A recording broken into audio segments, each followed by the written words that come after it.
Let's talk now about creating a pop groove. For the private lesson, this blog is going to skim over this subject, and the subject is contained in JazzSkills for piano in a much more complete way, lesson by lesson. But I think you'll find it interesting. To develop the pop groove, the first thing we want to do is look at the harmony. And what I like to do is use the diatonic turnaround. I use the turnaround for a lot of grooves. And in the case of a pop groove, which is pretty basic, we use the diatonic turnaround, which stays within the major scale. So let's take a look at the chords. And the first thing we want to do is look at the inversions. We always want to see the inversions because every time you play an inversion, you have a top note of the chord. The top note is the melody. So this gives us an idea of playing melodies using chords. So for instance, you can have a 1-6 chord and play it in all the inversions. You could just have a triad and play it in all inversions. So you have the A minor, the 6th chord. We can do that in all inversions. We could use the 9th on the 2 chord. Here's the 9th. There's the 9th, it's like the 2nd. We can play the 5-7. Here's a 9-13, here's a 5-7, here's a 5-7 with a 9, here's a 5-7 as a sus chord. This is very natural in the diatonic turnaround. You have the 4. We could add a 9th. There are a lot of things we can do harmonically. Okay, step 2, we'll put a metronome on, and we're going to set a relatively easy, but this is often used as a groove, and it's just 1.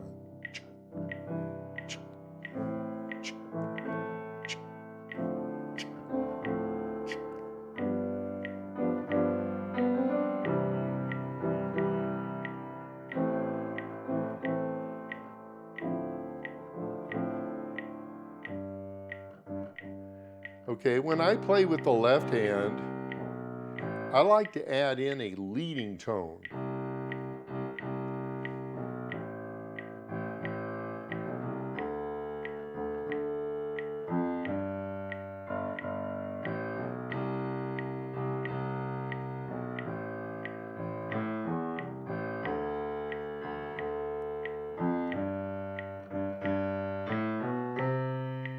All right. Now I'm going to add in the chords in different inversions using this pop groove.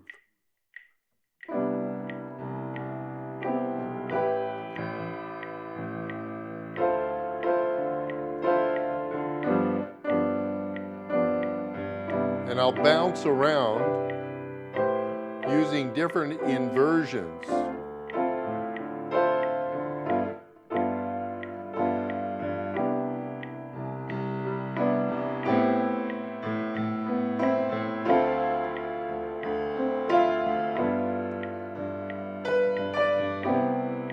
Okay. The next step is we want to arpeggiate the chords. So, for instance, if I played this chord, I could play it arpeggiated from the bottom to the top, or top to the bottom, or somewhere in the middle. So, let's play like that.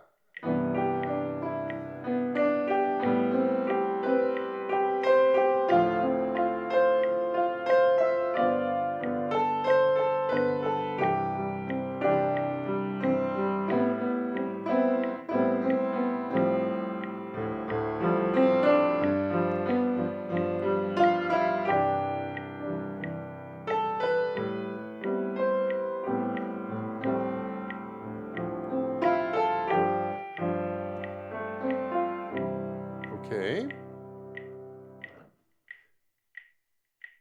The next thing we want to do is start blending the hands. What I mean by blending the hands is you're pretty much playing the same thing that you were playing before, but now the left hand can play some of the notes of the right hand, and the right hand can play some of the notes of the left hand if you want. I could do this. I could do this. I could do this. So it's important that you learn how to blend the hands. Let's try that.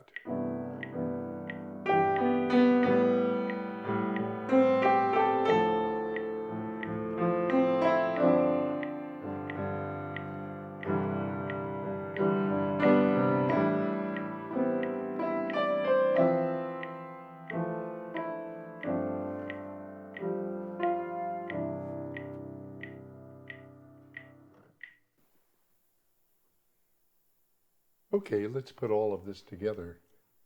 We're going to use Band in the Box. Let's see what it sounds like.